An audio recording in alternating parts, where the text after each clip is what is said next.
John DeWars, how the fuck are you? Well, I'm really good, all things considered, Glenn Starchman. And, Right? I mean, obviously we're living in the zombie apocalypse, but, Mm-hmm. other than that, everything's just grand. And actually, the zombie apocalypse is treating me reasonably well also because, Yeah. Um, staying at home is just fine. yeah, no, I love it. I love it. And it's funny because I've been trying to avoid the apocalypse slash, I'm just gonna say it, COVID word, um, because YouTube apparently hates that a lot. So every time I mention the word COVID, they're like, "Well, we can't advertise your video." I'm like, "Well, of course, everybody's talking about COVID, right? I mean, it basically invades every part of your life." Why would that go against community standards? How They strange. call it a sensitive topic. Okay. Yeah. So I actually had a video that literally the word was mentioned one time, and it was with a restaurant owner here in Seattle. Um, and all we said, or all he said was, "Yeah, COVID has hurt my business." That was it. YouTube was like, "No, I'm sorry, we can't promote your video." Bizarre, bizarre. Yeah. So we But live in a we different world. I mean, it's kind of fun because uh, it's causing me to think about what traditions are we going to keep after COVID. For instance, Hmm. my law firm is going to convert to almost 100% telecommuting even after COVID because the Wow. lawyers at my firm really enjoy it, and you don't go to bars as much. And of course, you and I at various times in our life have used bars as our Right. living room. A few times. Yeah. Every once in And a while. and now uh, I have the impression that we're going to be selective about which bars we want to go to, Yeah, without a doubt. Without a because doubt. you've gotten used to not going to lots of them. Yeah. Yeah. Well, a lot of them aren't going to be around in, a couple of months. So, um, I don't want to go too deep down this rabbit hole because we could probably spend an hour just talking about it. But I have, a fair amount of friends. I would say, half a dozen who own bars and restaurants that are questionable as to whether they're going to reopen. Which brings me to the question: do you know anything about the bar where you and I met originally? Do you know if that's going to survive that old I think they hallowed will. stomping ground? I mean, Fadi is a fighter, if nothing else. You know, um, about a decade ago, he was offered, I want to say it was like 1.25 million just for the rights to his name. And that was, I think it was Starbucks. And don't quote me on the numbers, but it was something like that. Um, and because Starbucks wanted it, and they ended up moving down the street instead, right? He turned it down because he was like, "This is my legacy." So Fascinating. The name of the bar. yeah, that was just for the business, right? Yeah, we Because should tell people that we met at Flowers Bar right. and Restaurant in the University District, the great old University Way, Hmm. where I bartended for 7 years Yep. as I was going through law school, uh, and even kept that job for a year after I started as a practicing attorney. And you were, of course, my beloved regular Oh, actually, that's not true. We compadre. kind of didn't like each other at first, remember? Like there was kind of a weirdness there. You were the new guy. I was the old crusty regular. So there It's was not. that. I liked you. I didn't know you didn't like me, No, I didn't say I didn't like you. There but I was know that that now. tension. I Um, I was probably encroaching on your territory by being the new guy. oh yeah, without a doubt, without a doubt. And you got to remember by the time you started at Flowers, his turnover rate was like, one every 6 years, right? So Yeah, it was the same bartenders over and over again. Um, so yeah, that obviously changed. But anyway, as far as I know, Fadi is still fighting, and I would love to go in and check out Flowers as soon as things kind of reopen. Just because. For I for for the sake of the audience, that owner is a wonderful Lebanese guy named Fadi Hamadi. Yep, he's He ran awesome. that bar uh, all the time, except when he would go back to Lebanon for a month to visit his family, in which case his nephew Adi Hamadi would make it. That's right. I forgot about Audi. So here's actually a funny story. So when I lived in Manhattan, um, I lived unbeknownst to me, I lived right around the corner from his family's place. I swear to God, I know this story. Isn't Yeah, this, it's a isn't fun, it? right? His brother had virtually the same Exactly. Lebanese Metza buffet concept set up, but did it Yep, better. yep. They had a Tamra. You remember Tamra, the Armenian Sure. princess?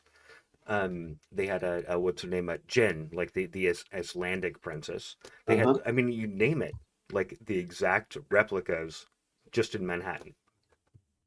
Yeah, it was amazing. So, and that's what Audi, is that his name? Sure. Yeah. Yeah, Audi. So that's the one that Audi ran, and it was, I mean, like a mirror replica. So I could only go in there a few times because it was really, really, really weird for me to go in there. Right? I was like, this is, might as well be back home. And it was That the same thing because when I first started going into flowers, I was right around the corner from flowers, like almost the same distance, right? Whereas this other place in Manhattan was exactly the same distance, pretty much the same people, um, same atmosphere, without a doubt. well, they say you can't go home again, but apparently you can drink there. Apparently, yeah, yeah. Like I said, I only went there 3 or 4 times because I started to feel really weird, because then I'd come back to Seattle and I'd go into flowers and be like, wait a second, like I was just here, right? But three This thousand is miles away. this is all Crazy. 20 years ago. You and I were kids then. Oh yeah, We're yeah. now we're grown up. Hey, I did my very first wedding party.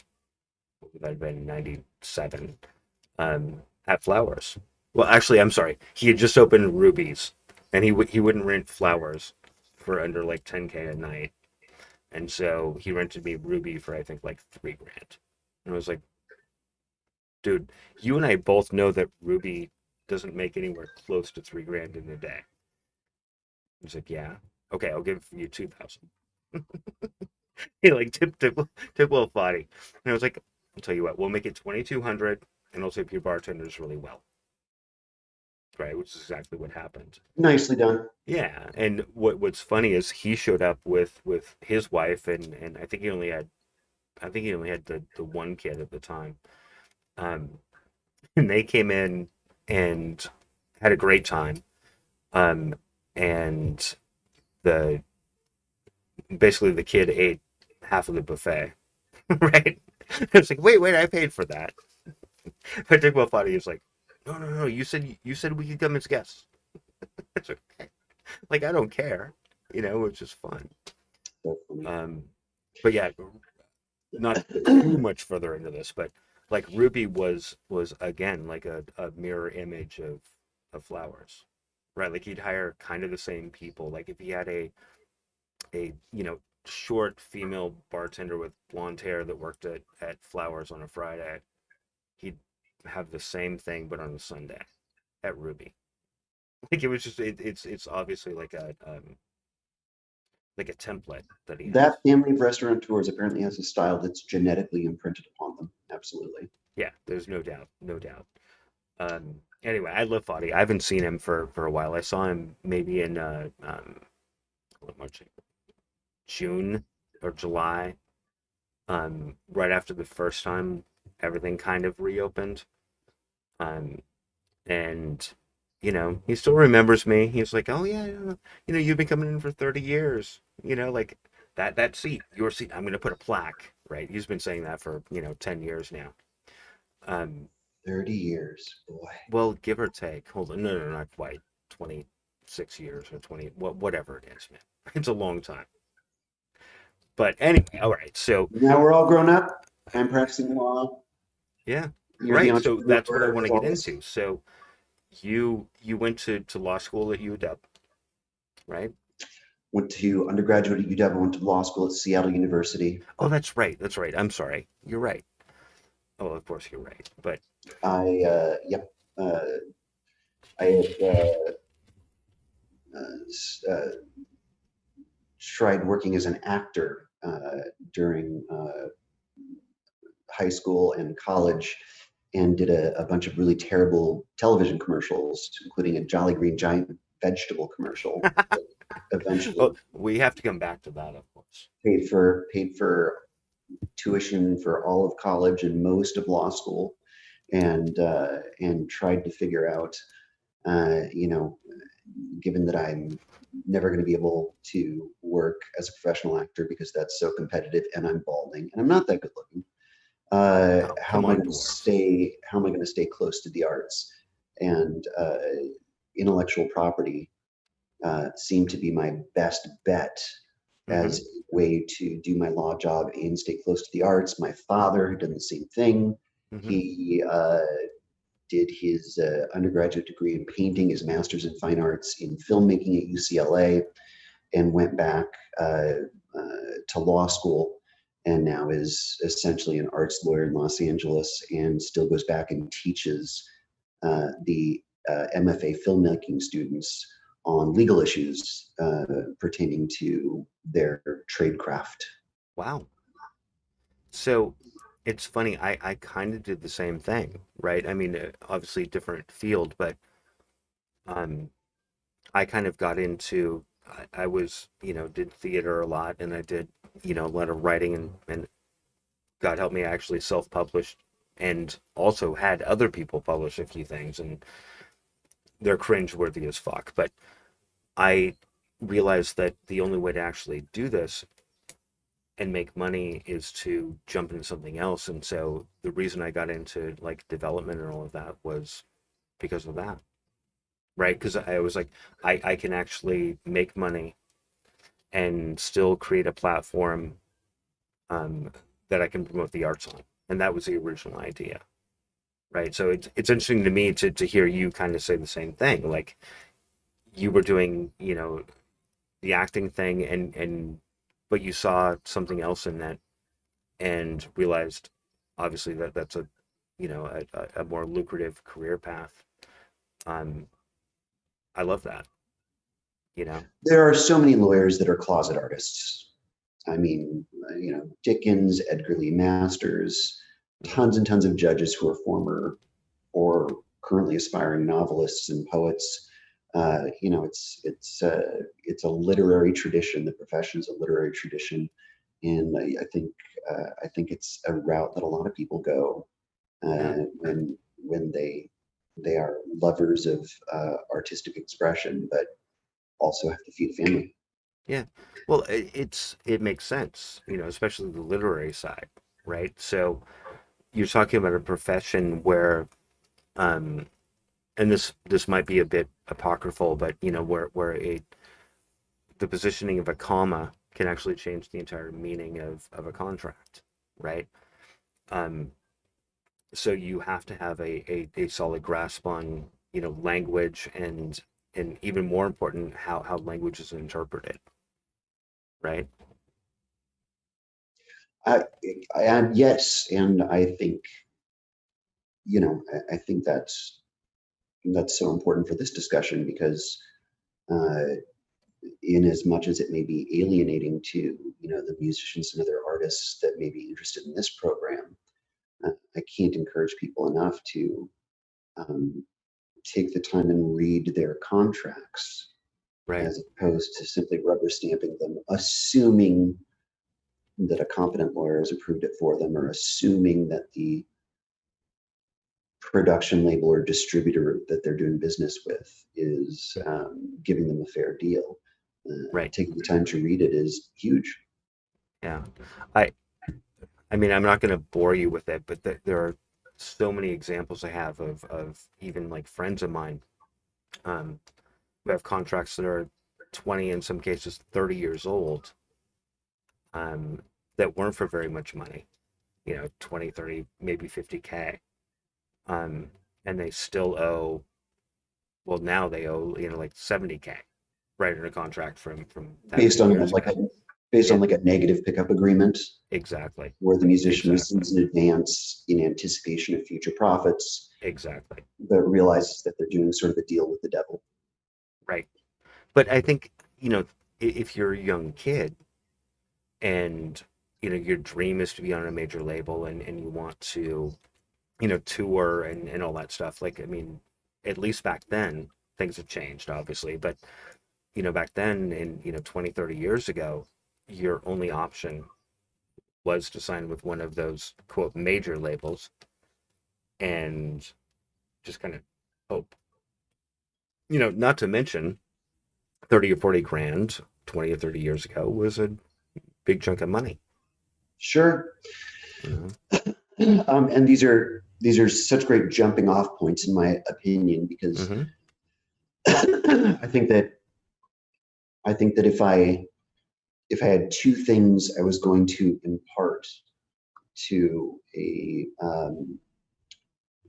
an aspiring young artist, musician or otherwise, uh, I think it would be um, number one, love your admin, which I'll hmm explain, and number okay. two, do you want it done fast or do you want it done right? And hmm uh, and I guess on that latter point, just as you said, uh, a young musician, it might be their dream to sign with a label, and so they will rush to get that done. But in reality, of course, we got to remember, why would anybody be in a rush to get a bad deal? Why True. would you want to hurry to sign a bad contract? Yeah, no, that's absolutely true. um and I think pride basically comes into that, right? Or not pride, pride's not the right word. um what's the right word? Gumption, I guess, is the closest I can come up with, right? People are we're obsessed with fame in the United States, and fame has a definite cost associated with it, and I think it's really hard for an artist to understand that, right? Yeah, like you don't just get famous. Somebody usually, I mean, and again, I'm being hesitant because things have changed in the last decade. um but generally you don't get famous just by moxie alone, right? It takes somebody with fairly deep pockets to like push that all that through. Well, or it used to, right? And that's what you're talking about with the changes of the last decade or so. Right. I think that I'm not sure that I would have described it as fame. I think I might have described it um, as a hunger for a musician to get to practice her or his trade craft. hmm Because 30 years ago, or and even earlier, um, you had to ask somebody's permission to be allowed to practice your trade craft, unless you wanted to just busk on the street. You had hmm to get a distributor or a production label or an agency and get them to like you and get essentially their approval for you to practice your trade craft. And right. now that we have a much more diversified selection of media distribution channels, thanks to the internet, hmm we don't have to ask permission as much. People are producing their own albums. They're finding their own way to distribute their art. right. And it's really democratizing. And I think that that's great because it um, changes the power dynamic hmm because an artist can read their contracts and take the time to say, I'd like to push back on these couple of sections, these couple of rights, these couple of provisions, hmm um, without an 800-pound gorilla that is the distribution label saying, well, I'm sorry, you can't push back. You make this deal with the devil, or you don't get a deal and you don't get to do your art. So it's funny you mentioned that, because one of the notes I took was talking about the DMCA, right? Sure. And This is I the think Digital Millennium Copyright Act. correct, yeah. So I think on its face, the DMCA has a lot to offer. Um, the problems that I've seen are, again, they're fairly anecdotal, but they're widespread enough that I might push them slightly outside of anecdotal and more into just reality. Um, I've had a number of friends and myself involved, um, who have had DMCA takedown notices taken on YouTube, for using your own material. Right. So it goes in this weird state. So there's a famous example that happened about a month ago. A fairly famous heavy metal guitarist went on a podcast and he played a solo, not a full song, just a solo on the podcast. Um, and he never claimed it was, this song from this album or whatever. Um, but the YouTube algorithms basically picked that up as being a song that is protected. That somebody had signed up. Some rights organization had signed up and said, "Hey, this is our song." And he played 35 seconds, so just over the 30 second non-official, but basically accepted by everyone limit of how much you can play a song right before it becomes bad. Um, and that entire video was taken down because of that. And the story basically goes that he went back and he fought it because he said, "Hey, not only is it a song from my band, it's a song that I personally own the publishing rights to." And YouTube basically said, "Fuck you." I said, "Well, as far as we're concerned, we have one customer, and that's the label. And the label has said this is something that we own." So Sure. it can get really, really murky at that point. Well, yeah, and this is valuable to talk about. We should take a step back and talk about the sort of vocabulary terms at play here. Uh, we have this notion of a copyright. The copyright should be equated with title ownership, just like you own a title to your house. Hmm. You somebody can and generally does own title to the copyright for a song.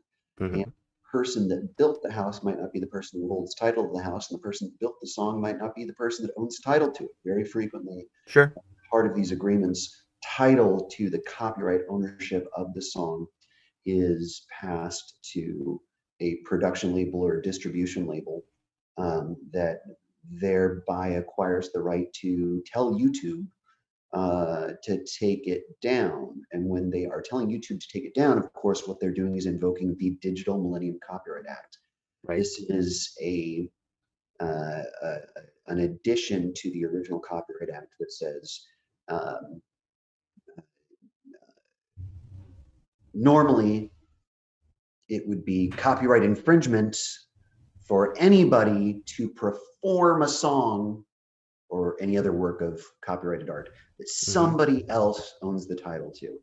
Um, but then websites, hosts of digital media, Facebook, YouTube, other kinds of websites, Hmm. obviously became very concerned and had to lobby because they would say, because as they told Congress through various lobbying groups, um, uh, people who enjoy media on our website often put copyrighted art on it, and we can't track all of it. And so we need amnesty for that. We need a safe harbor. And that safe harbor is Hmm. what the Digital Millennium Copyright Act is. It's a piece of legislation added to the Copyright Act that says the holder of title to a copyrighted work can send YouTube or Facebook or another media provider a notice that says, hey, you've got my copyrighted work on your site, please take it down. As long Right. as they do take it down, they're not liable for infringement.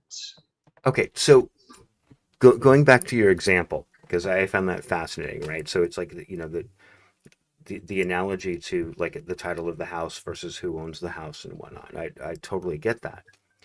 Um, but all I could hear was you were saying that is what is the difference between an artist doing a reproduction of an act or of a song, for example?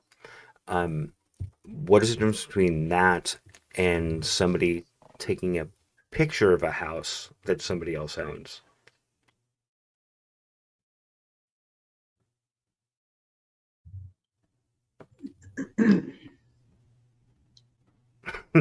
The difference may not be a difference because Mhm. certain architectural designs can be subject to copyright ownership. Mhm. So, um, a a Frank Lloyd Wright house design could theoretically be copyrighted, Mhm. and taking a photo of it might indeed infringe the copyright on that design. So let's stop right there just for a second, because that's really interesting to me. Is there any case law that you're aware of where something like that, because it sounds absurd, but I do understand how it could happen. Um, so let's say, for example, um, let's say you bought a house that was a, Frank Lloyd Wright house, right? So you live in it, you bought it. The title is in your name, it's paid for. And I come along and I stand in your front yard in a public area, right? So I'm not infringing on you directly. And I take a picture of your house and I publish that somewhere, a magazine article, whatever. Um, are you aware of any cases where myself, the person who took the picture, is charged is not the right word, but I think you know what I mean, with Liable. copyright infringement, Yes. The person who would have standing to sue for that copyright infringement would be the Mhm. architect, not the homeowner. Right? Architect is the person that designed it. And we refer to these as mask works. And there are some instances in the architectural setting where the right to copyright or mask works has been asserted. The most common form, though, in history, it's not recent, was Hmm. actually designs for boat hulls. The fronts of boats Hmm. um, would often be copyrighted. And if other boat designers tried to design their boats the same way, they would get sued over misappropriation of that mask work. So there Hmm. is precedent for that. Um, Interesting. but Anything recent? no, When people don't do it anymore. okay, so if see, I think this is actually really important on a macro scale, right? Um, because where I'm going with that is if I take a work and I modify it to a different medium, right? And I don't want to get into all of that because I did, music licensing and whatnot, and I know it's a very murky subject. But on a macro level, um, if I were to take that image of a house and I were to, I don't know, create a painting of that house, right? If I were to and then say slightly modify the painting so it doesn't look exactly like the house that Frank Word Light I'm sorry, you know what I'm talking about, that he had created. I mean, what does that look like from a legal standpoint? Well, what you're talking about is the fair use doctrine. Okay. Okay. The fair use doctrine says it's not copyright infringement if what you're actually doing is engaging in some kind of social commentary on an Okay. existing copyrighted work. I Okay. want to stop you right there, Doris, because I want to hear everything you have to say, but I want to hear this. So, um, if I take a sample of your work, right? So musically, I take a sample of your work and I incorporate it into a larger work, that has a commentary. I mean, like, isn't that a social commentary? So if I were to take, say, like 15 seconds of a song you created, and I sample that, and let's say it's only once, just to make it easy, right? So I just take 15 seconds, I sample it in the middle. Um, and maybe I talk about your song, maybe I make fun of it, maybe I, talk about like the characters in it, whatever. Um, to me, that should fall under the fair use guidelines, but it sometimes doesn't. You don't think that. I'll tell you that right now. You don't think that. If you're informed, you don't think that. And the reason Hmm. you don't think that is because you can't just say that wholesale. You can't just say that as a blanket statement Okay. because there are factors to be examined. You might be right. There's a four-factor test for fair use, and I don't have all the factors in front of me, so I'm going off memory to a degree. That's Um, fine. the factor one is the strength of the copyright. That's a boring factor. I'm not going to talk about that. Hmm. Um, the quantity and quality of the amount sampled, Right. right? Uh, so, did you borrow a minor piece of the other song, or did Right. you borrow a major piece of the other song?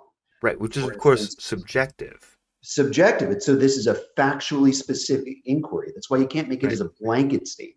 Right. It's a factually specific inquiry. The Hmm. other factors, actually, I do remember them, are the quality of the accused infringing use. Is it social commentary of some kind? One Hmm. great example is parody. Weird Al Yankovic, right? Which Oh, is yeah. kind of where I was going. Um, and then the fourth factor is to what extent does your alleged fair use take away the ability of the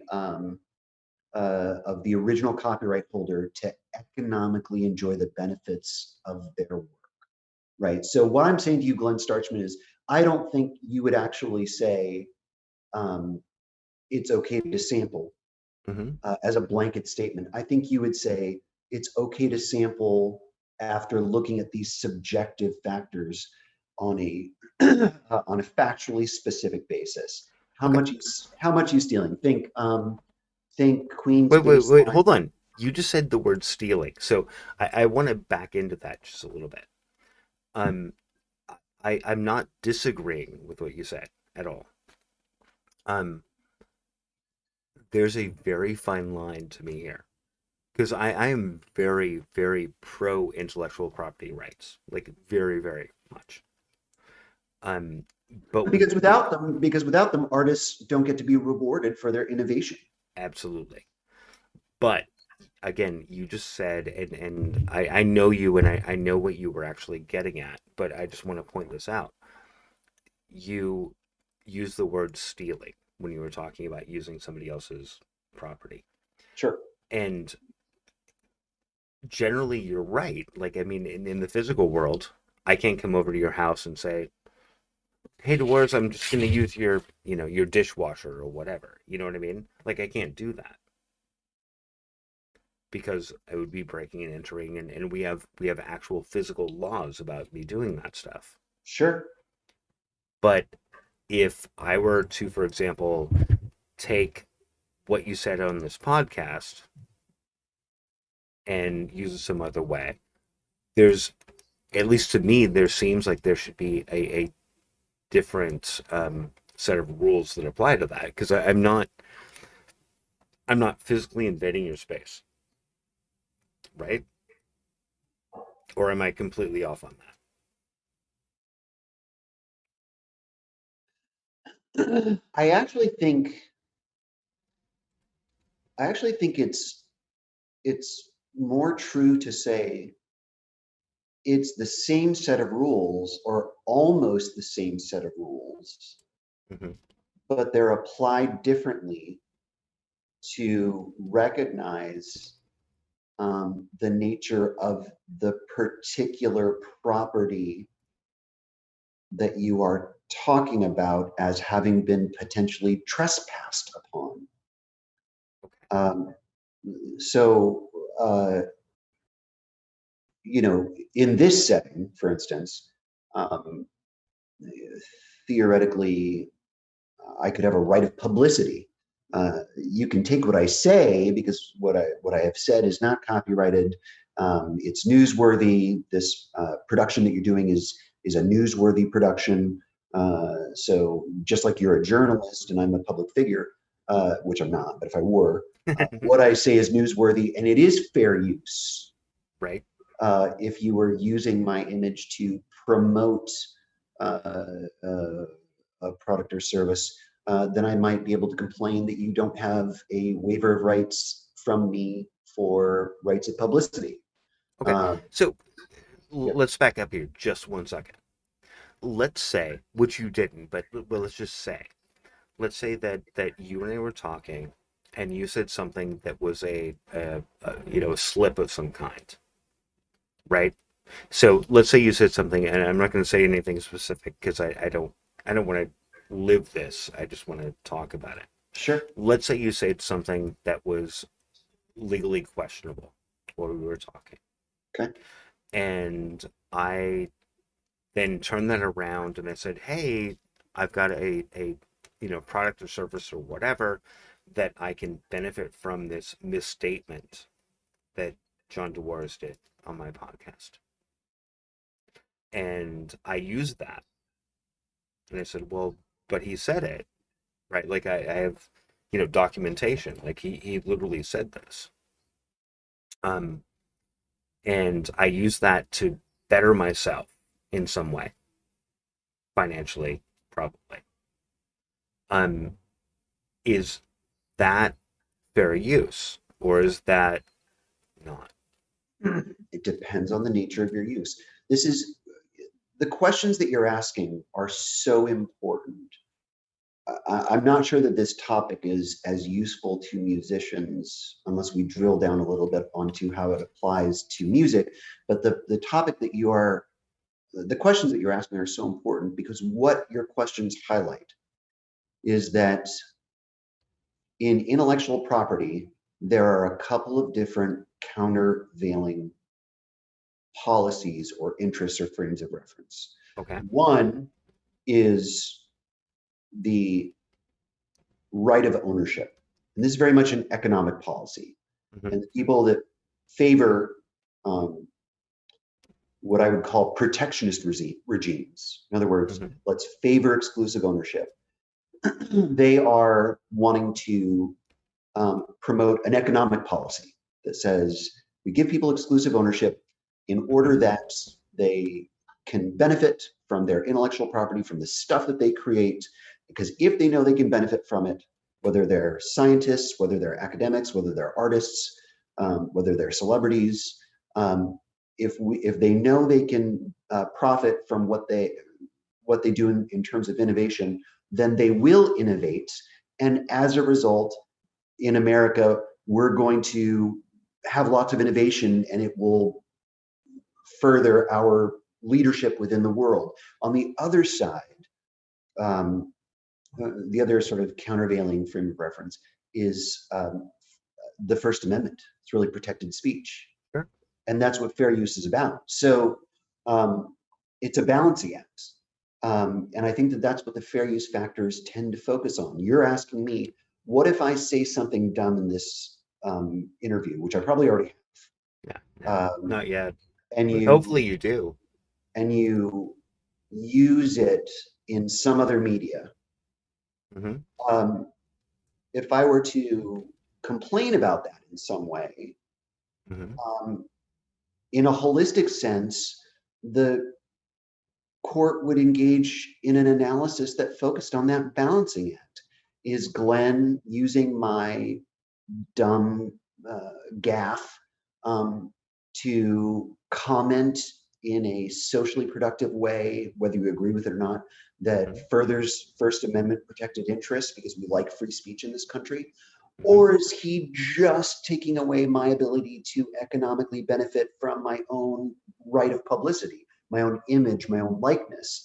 And I think the question is answered, you know, by that factually specific inquiry we're talking about. Are you using my gaffe to talk about something interesting that's the subject of public concern, or Hmm. are you putting me on a bag of Cheetos? Just Okay. like just like they took Tom Waits' distinctive voice and put it behind the image of Chester the Cheetah promoting Cheetos, which is why did, Tom Waits sued and won. did you watch that interview, by the way? With Tom Waits? No, no, no. I had last Thursday. I had Tom Waits guitarist on. Oh no, I didn't watch that interview. Okay, so we'll talk about that after the fact. But yeah, I have some interesting insight in Tom Waits on that one. Um, good, mind you, like nothing bad. Um, so what you're basically saying is, um, and again, I'm not quoting you as a matter of law, just opinion, just so everyone hears that. Um, if basically what you're saying is my speech, especially if I include your speech as part of my speech, is may or may not be protected depending on factors, right? So I can, in theory, right? And again, not legal advice at all. If if I were to take something you said and you said buy silver, right, which is the big fucking topic on Reddit, um, and I were to use you saying that, even if you were saying it like sarcastically, right? You're like, oh no, don't buy silver, like that's horrible. But I could edit that in such a way that you said buy silver, and I promoted that. Um, that would more than likely fall outside of protections. Absolutely true. Okay.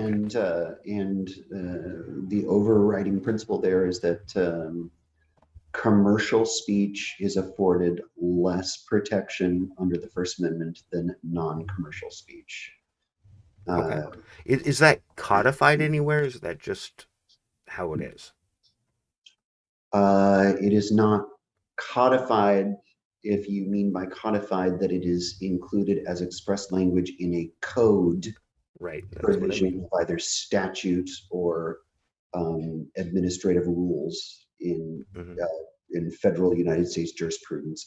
It is engendered within case law and extensive jurisprudence. It's always the case that commercial speech is afforded lesser protection than other kinds of speech. But as we talk about this topic, um, let me give you the example that I and lots of other practitioners like to look to. Um, think Andy Warhol Hmm. and the Campbell soup. Tomatoes. Yeah, exactly. Now, the tomato soup can is both trademarked and copyrighted. Andy Warhol painted it. He didn't Hmm. change it. He didn't modify it. You asked the question earlier, what if you take a picture of my house, which the architect may have copyrighted the design on, and then you turn it into a painting? Well, in that painting, and this is one of the factors looked at in fair use Hmm. analysis, in your painting, you very likely have done something somewhat transformative. You've changed it, and that Hmm. constitutes social commentary. The change that you make to it is Okay. part of the social commentary that is one of those factors of fair use. Hmm. um, Andy Warhol really just almost literally replicated the Campbell soup can. He said it was a social commentary on consumerism in America, but was it really, or was he really um, uh, just capitalizing on an image that he observed to be emotionally evocative in the context of Americana?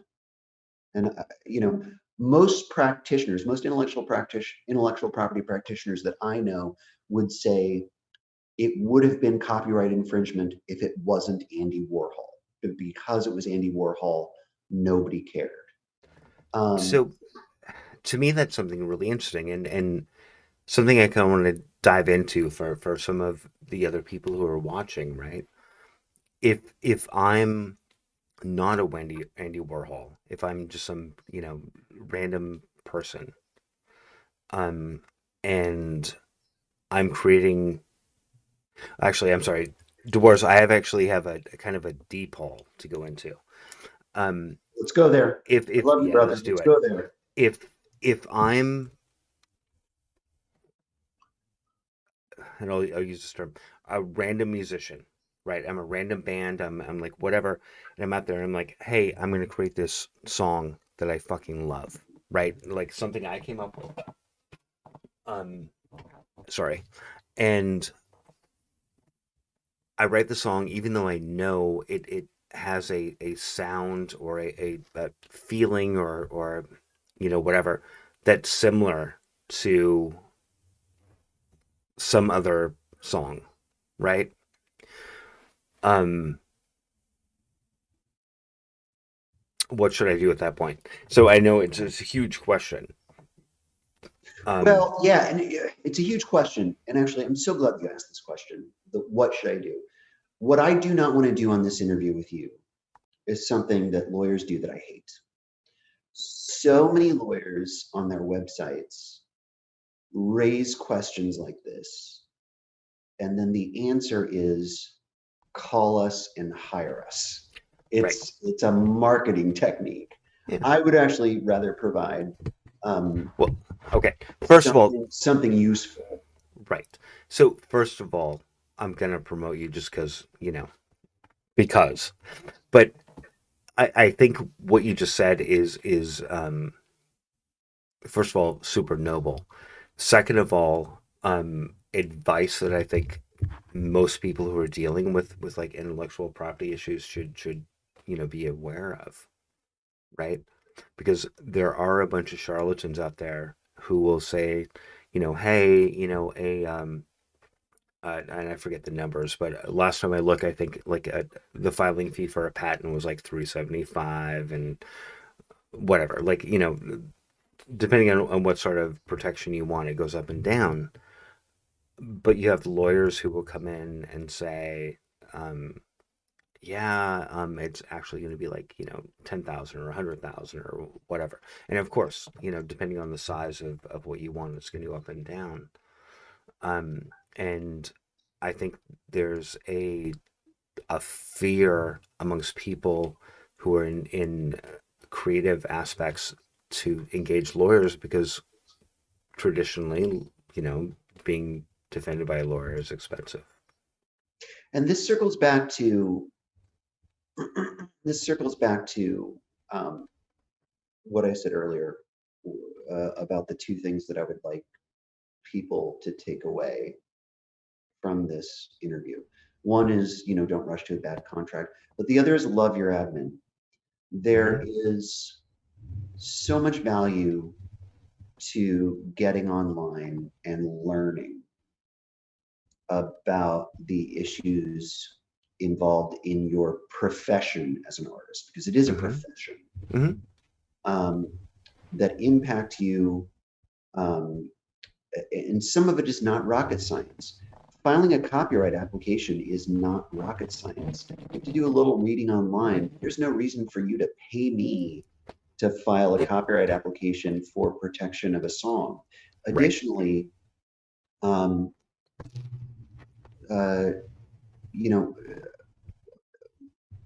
the artist in question, you or somebody else, can look through the fair use factors. Guess what? They're online, and you can read these factors and, generally speaking, use your own judgment. Hmm. Um, when we read about the fair use cases, and I'm trying to answer your question as best as I can. No, no, You no. said, what do I do? When we go to law school, we read about the tough cases where it's a close question. Right. That's why we read about them in law school, because it's a way to analyze the factors. So, like a close question, uh, just as an example on the fair use issue, would be when Roy Orbison sued Two Life Crew Right. because they created a song called "Oh Harry Woman," Right. um, uh, uh, modeled after "Oh Pretty Woman" by Roy Orbison. And Hmm. Two Life Crew said it's fair use because it's social commentary. The lyrics were like, "Oh Harry Woman, you've got to shave that thing. And the lawyers from Two Life Crew argued successfully, again, looking at these fair use factors, argued successfully that it was social commentary because they were talking about the objectification of women in American media. And uh, Roy Orbison's counsel argued unsuccessfully on that factor that we talk about, where whether or not Two Life Crew was displacing Roy Orbison's ability to economically benefit from his own copyrighted work. They said, well, what if Roy Orbison wanted to come up with a parody of his own song? Because Two Life Crew said it was a parody. And the Right. judge ruled, no, you can't parody yourself. So when someone else parodies you, Wow. it's not a displacement of your economic benefit from your work. Fascinating. That is fascinating. But these are the close questions. Generally speaking, most questions are not going to be close. So what do you do? My response to you, Glenn, what do you do? And what should the artists watching this program do? Hmm. Get on the web, read the articles online about it just through Google, and use your best judgment, because most questions are not going to be close questions. And when you're early in your artistic career, your dollars are valuable and you want to Oh yeah. conserve them, not given to lawyers like me. There's Right. so much information available right now that you should feel empowered. Love your admin and feel confident to understand these principles that impact your artistic professional practice. Right. You can learn accounting principles Hmm. just based on what's available on the internet. And you should not feel alienated by them just because you're an artist and you want to say to yourself, I'm an artist, so I can't understand accounting. You Right. want to get familiar with the fact that um, there are four different ways to make music traditionally in the music industry. They are the publishing royalties, which are the ephemeral rights, Hmm. the touring fees, the merchandising rights, and the album sales. And you want to understand those concepts instead of just relying on a lawyer or an agent to counsel you on them. Right. Love your admin, get educated, get empowered. Right. I have two comments on that. One, excuse me. One is, I think traditionally an artist is not going to trust a lawyer, um, at least early in their career, right? Like people who are just coming in are just not going to trust that. And the reason they're not going to trust that is part of my second part of the question is that, and we don't have to go deep into this at all, just maybe a couple of seconds, but traditionally record labels and movie studios, like those are the two big ones, their creative accounting makes it really hard. So when you say understand accounting, um, yeah, that takes you part of the way, but there's so much weird shit that happens in those contracts that as especially a young artist, you don't understand that every time, you know, here's an example.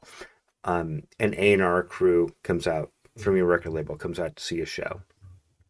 Okay. And you're like, that's awesome. My label's supporting me. This is great.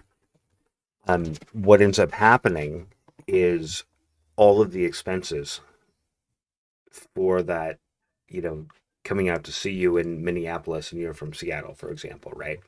So all of the costs of that, their dinner, their hotel, their flights, and all that shit, depending on your contract, can come out of, what you owe the label, right?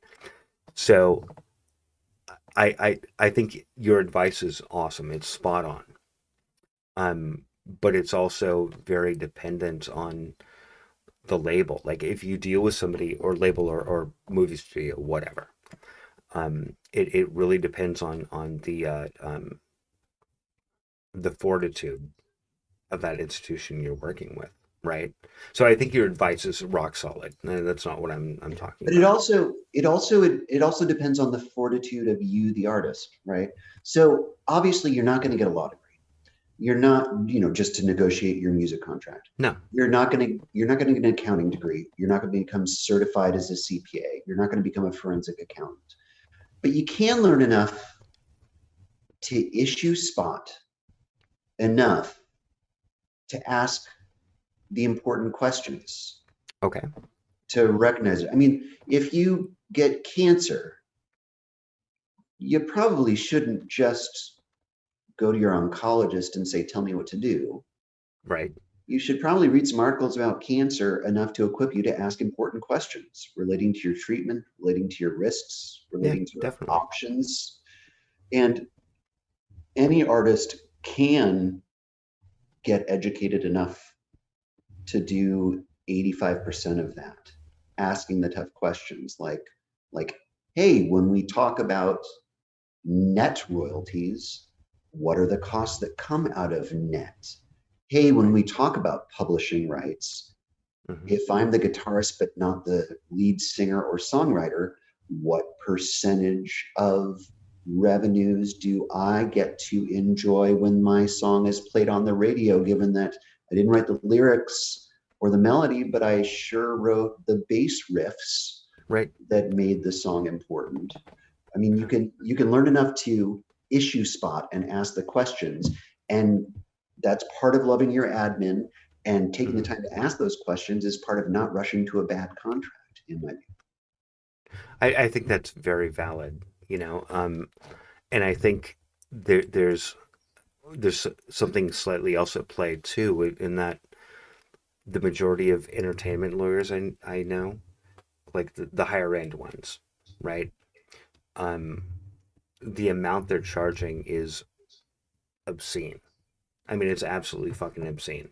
And I don't want your commentary on that, right? So I'm not gonna ask you for it. Um, it's a specialty, and so this is the main reason I wanted to talk to you, Dolores. So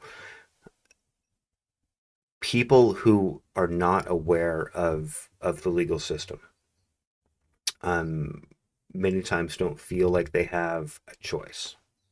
So if they're an artist, for example, and I'm just going to use that, from here on out, they're a musical artist. They're signing a contract. They're dealing with, publishing rights. They're dealing with, distribution. They're dealing with all of that. Um, and I think a lot of them feel trapped to find somebody who's known as, a, um, a music industry lawyer, right? And in my experience, the majority of those people charge, well, a lot, a super fucked lot, you know. Um, and I think what you just said is very valid, though. Just simply having a general standpoint of, or a general understanding of, copyright, accounting, and all that sort of stuff takes you a long way. But also, the labels tend to kind of pressure the artist into finding, how do I say this, a representation that is favorable to them, right? So what happens a lot of times is artists will, especially new artists, they'll sign a contract with a major. The contract is questionable even from somebody without a legal standpoint. Um, and again, as a young artist, your goal is to get your shit out there. And what the label will say, and I've actually sat in meetings where this was said, is, well, we suggest you get an attorney to look at this, right? Which seems like a nice thing to do, right? Hey, we're about to sign a contract with you, but we recommend you look at it, you have a lawyer look at it before you sign it. And so the artist is like, of course, great. We'll look, we'll grab a lawyer, we'll have them look at it, whatever. Um, and those lawyers tend to be, super competent. The problem is within those contracts, generally the amount of money that artist spends to validate the contract comes out of their contract, right? So again, I don't want to get super deep into this, but I've seen this happen over and over again, um, where legal representation for the artist becomes part of the contract, meaning that the amount of money, I'm sorry, the amount of money the label is going to spend, um, they'll say $200,000. Okay, that negotiation that happens um, can be part of that. Whereas, so if I called not you, John Smith, right, and I say, hey, John Smith is a an entertainment lawyer, and I'm going to have him do some work on this, and the label will say, okay, that's great. John Smith is a great lawyer. And so I, as the artist, hire John Smith, and he comes in and he negotiates the contract and whatnot, and I turn around to the label and I say, well, you said you were going to supply a lawyer to me, and they're like, we did, and it cost $100,000. So, and we gave you 200,000, so there's 100,000 that's taken out, right? So, I everything you've said about understanding, the basics of copyright law and whatnot, that all makes perfect sense to me. Um, but that only tends to work if you're on an even field with your adversary, as it were. And this, yes, and this goes back to the power dynamic that we were discussing earlier, especially as that has changed with the diversification of media distribution channels. Um, uh, and I think that that's taught us a lesson as a society, and I think it's taught artists a lesson, which is that they should and can um, be more confident in their negotiating position. Hmm. Because you talked about artists being pressured. Artists have been being pressured, you know, uh, for Forever. thousands of years. I mean, artists have had benefactors who tell them what to paint. They've had Hmm. uh, movie production labels that tell them how to edit their script. They've had uh, uh, music distribution labels that tell them what commercials their song is going to be attached to. I mean, Hmm. artists are always pressured, and I don't think that they should feel pressured because we're now at an age where you don't have to ask permission to do your trade craft and distribute it. There's lots of other ways to get to practice your art, and so I don't Hmm. think you should feel pressured.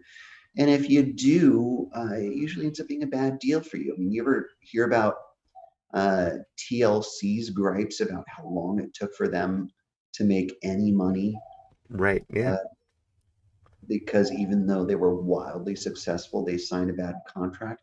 What was the Right. value of that to them? They got to rush to a bad deal and have their music distributed, but they were Right. broke for most of their popularity. Yeah. What's the value in that? Yeah. And that happens a lot. I mean, a hell of a lot. Um, If and you if you are a lawyer, or sorry, if you're an artist of any kind, including a musician, and you have professional advisors, be they lawyers, accountants, agents, managers, whoever they are, mhm, have the confidence to recall that they are your servants. They are not your handlers. that's a You great don't need advice. a handler. So if they're not your handlers, do you believe that, I mean, is the artist themselves their handler at that point? Like, I mean, Every person has to be their own handler. okay. They I have mean, to. I think that's valid. Um, so if you had any advice for an artist, that's making minimal, if anything, money, right? But they believe they're going to do something great, which is basically every fucking artist that's ever lived, right? Um, because if they didn't believe that, they wouldn't be doing what they're doing.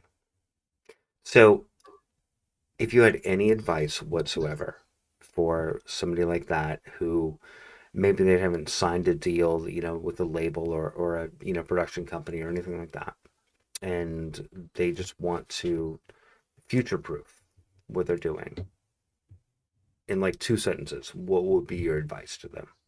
Two pieces of advice, two sentences. One, you're not just a musician, Hmm. you're an achiever. And I like that. therefore, don't feel that you can only make music. You can also do lots of other things important to your profession, Hmm. including addressing the business issues, which may seem alienating at times, but that is a false emotional barrier. You can grasp these concepts of the admin that impacts your profession as an artist. You should feel Hmm. confident uh, uh, about it. You're an achiever. You're not just a musician. Right. Um, uh, and I think second would probably be have the confidence to stand up for yourself. Yeah. No. I mean, well, that's just a life skill, right? As far as I'm concerned. And a lot of people don't do it. And to be honest, I was into my 40s before I could really stand up for myself. You know. Sure. Um. So, Doors, let's start wrapping this up. I know you got to go. I've got to. Oh yeah, I totally have to go. Um. It's You always know. good to see you, brother. Oh, likewise. And we're way overdue. I was just realizing we haven't seen ourselves each other in person since 2017. So Holy it's cow. probably about time. Yeah, Yeah, I was it's still going through my first, or sorry, yeah, second divorce. It all gets wrapped up, dude. But something like that. Um, hey, I want to have you back on, and I want to talk more in detail about well, all the shit we skipped, which is maybe a little more minutia, as it comes to intellectual property. Because, hold on, one last thing I'm going to do before we go. I got something like pulled up, and it's you can't see this, so I'm just going to talk about it. But it's a website about intellectual property for musicians, okay. and their title of intellectual property is intellectual property is a broad framework of rights in law that protects, quote, creations of the mind, unquote. What do you think about that? It's false. Okay. Well, it didn't ring right with me either, which is why I kind of like saved that aside. Um, It's false because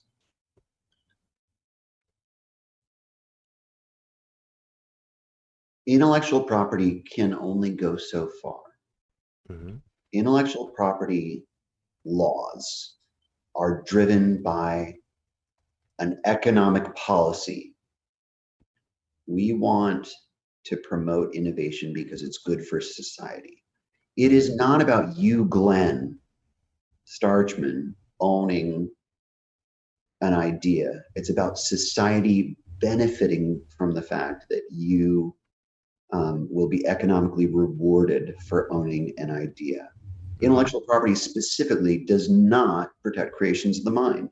It protects in the patent realm Mhm. inventions that are actually reduced to practice and Right. then become the subject of patent applications so that after 20 years of exclusivity, the scientific community can build on those inventions. In the Mhm. copyright setting, it does not protect exclusive ownership of ideas. It only protects the visual expression of ideas. So Right. the visual Interesting. expression can be put out there.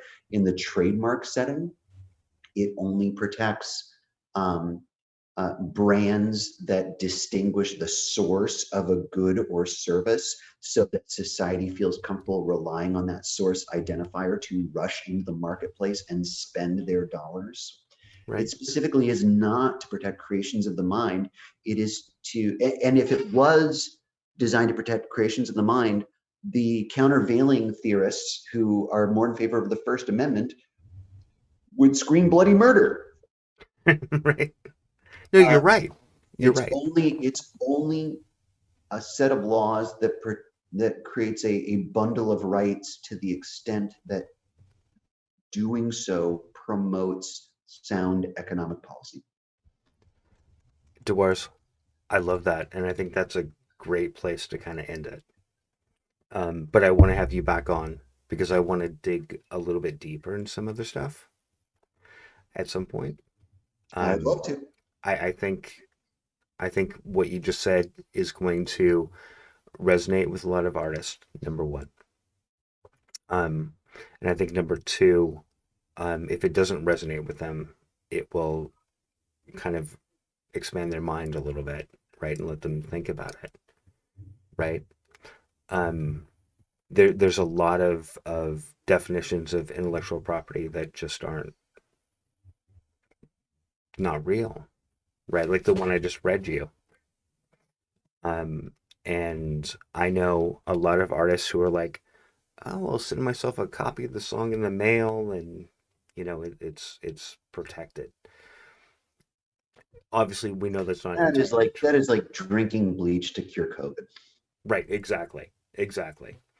So next time I have you on, which hopefully very, very, very soon, we can talk about possibly some cost effective. I'm not going to say cheap, but cost effective ways of um, protecting something that you think is going to be of value in the future. I love that. Let's go DIY for artists. Yeah, let's do it, Don't man. Let's do it. don't hire expensive lawyers like Dewars. Go DIY. Well, I Go mean, obviously, I want people to DIY. hire dewars, but hey, we can. It's the funnel of what's called trickle down economics. There you We go. can do that. We know how the way that works, right? It works very well. Dewars, I love you, man. Love you, man. Take We'll care. talk to you in like a week or two or 3 weeks, whatever it is. All right. Sounds great. Cheers, man. Cheers, All bud. right.